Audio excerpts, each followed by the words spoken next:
I think the key really is that poetry is intended to be performed, either to make it come alive. So if you think of something like Julia Donaldson, the witch had a cat and a very tall hat and long ginger hair, which she wore in a plait. Or something like Wilfred Owen's Anthem for Doomed Youth, which is intended to be performed, but also is much easier if you perform it. You can understand it better.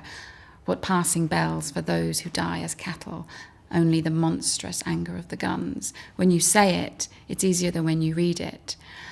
One of the problems for people who write poetry is that poets tend to be quiet, solitary people who like spending time alone. And I am one of those people, but because of my job, I have to perform poetry all the time. And the way that I do it is I just pretend there's nobody else in the room. It's the only way you can do it without being embarrassed. And the poem belongs to you.